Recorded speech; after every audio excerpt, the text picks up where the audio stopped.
Hello students, I am MK Vijay, your SST teacher. In this video we are going to discuss about automobile industry. Actually, as you know, it is a fast growing industry of India because after the liberalization the industry started to set up in India. Before liberalization, only some special automobile companies were present in India like as Hindustan Motors. आपने एम्बास्डर देखा होगा, एम्बास्डर की company car में यहाँ थी, but now different type of automobiles means cars are present in India. It is a contribution of liberalization that has come in 1990s. Due to it is considered as fast growing industry. Nowadays we are exporting our cars in more than 54 countries. Second, it has played very important role for quick transport of goods and services and passenger, not quick. यह महत्वपूर्ण भूमिका निभाता है सामान की ढुलाई में एक जगह से दूसरे जगह। इसके अलावे दूसरे तरह की सर्विसेज के लिए जैसे post and telegraph as well as passenger. You have heard about the aeroplane as well as railways. It gives the quick transport of goods and bulky transport of as well as service passenger. The auto industry currently employs 13.1 million people both directly and indirectly. यह लगभग 1 करोड़ 31 लाख लोगों को प्रत्यक्ष और अप्रत्यक्ष रूप से नौकरी देती है and contributes nearly 6% to the national GDP और ग्रॉस डोमेस्टिक प्रोडक्ट में इसका कंट्रीब्यूशन 6% है। Since 1992, the industry has shown a very high percentage of growth rate due to following factors. जैसा आपको हम पहले बतला चुके हैं कि इस इंडस्ट्री का विकास भारत में 1991 से ही होना शुरू हुआ और 1993 के बाद यह तेजी पकड़ा और आज ग्रोथ रेट इसका हाई परसेंटेज है। उसके कई एक कारण हैं, जैसे पहला कारण automobile in industry by D licensed in 1991 means no license required. पहले किसी भी इंडस्ट्री की स्थापना के लिए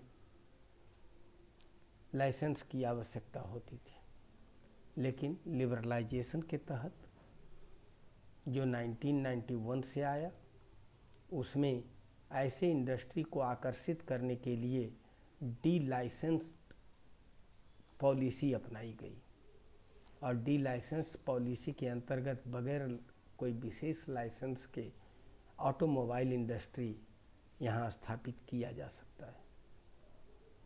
पहले राजदूत मोटरसाइकिल हुआ करता था, बुलेट हुआ करता था। आज ज़रा बाज़ार पर नज़र डालिए तो लगभग 70-80 तरह के मोटरसाइकिल सिर्फ हमारे सड़कों पर हैं। यह डी लाइसेंसिंग का कमाल है। अब लाइसेंस की कोई आवश्यकता नहीं, आप राज्य सरकार से साधारणतया एप्लीकेशन दे करके ऑटोमोबाइल स्थापित कर सकते हैं। In spite of it 100% foreign direct investment is permissible. याद होगा कि पहले हीरो होंडा हुआ करता था। होंडा को भारत आना था तो भारतीय कंपनी के साथ उसका लिंक होना जरूरी था। और इसी में हीरो होंडा हुआ। लेकिन अब देखिए होंडा अलग हो चुका है, मतलब अब ऐसी कंपनी स्थापित भारत में आसानी से की जा सकती है जिसका 100% इन्वेस्टमेंट फॉरेनर का हो।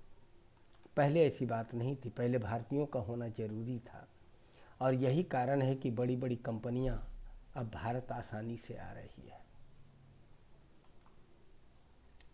Due to loan and other finance facility demand has rise many times.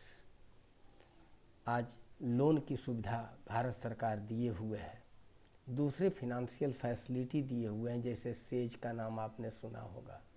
सारी सुविधा एक जगह पर, ट्रांसपोर्ट की सुविधा है, पावर की सुविधा है, रॉ मटेरियल की सुविधा है और एक्सपोर्ट की सुविधा है।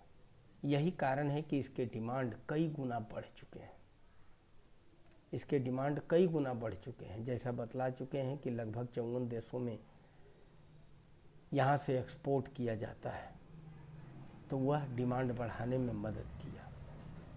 Industry provides vehicle like truck, motorcycle, scooter and so on. यह इंडस्ट्री कई तरह के व्हीकल्स हमें दे रही है, जैसे ट्रक। आपने ट्रक में अशोक लीलैंड का नाम सुना होगा, टाटा का नाम सुना होगा। मोटरसाइकिल का उदाहरण दे चुके हैं। स्कूटर में आपने सुजुकी का नाम सुना होगा, पहले मारुति सुजुकी हुआ करती थी।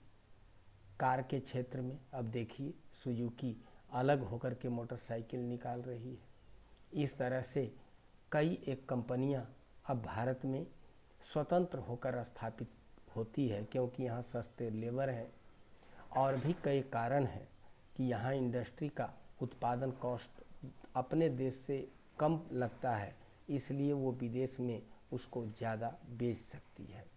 There are about 15 manufacturers of passenger car and multi utility vehicles.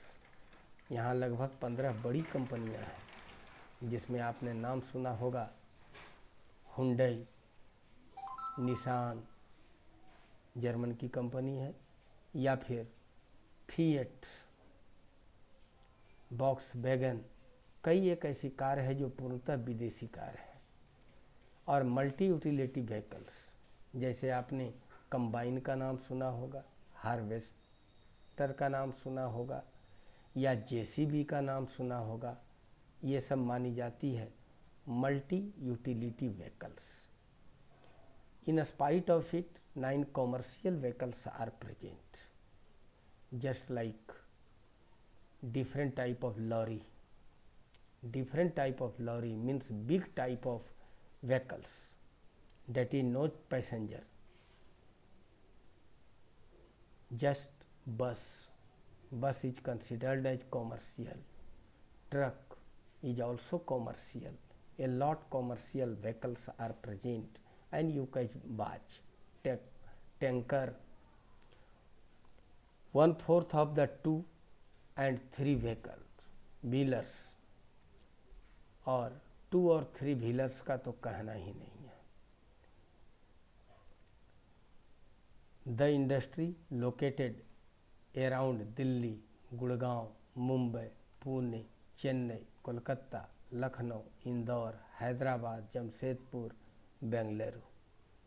तरह तरह की कंपनी है, जैसे फोर्ड कंपनी चेन्नई में है। अधिकांश कार जो आप देखते हैं वो गुड़गांव में है, दिल्ली में है। इसी तरह से मुंबई, पुणे, चेन्नई। आप टेल्को का नाम सुने होंगे, टेल्को मुंबई में भी है और टाटा में भी है। इस तरह से कई एक कंपनी इन सारे जगहों पर फैली हुई है।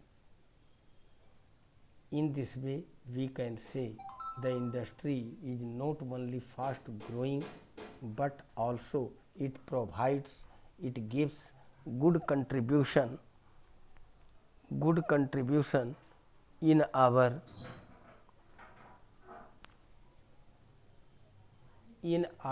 GDP. Thanks, and in next video we will discuss about the pollution. Thanks.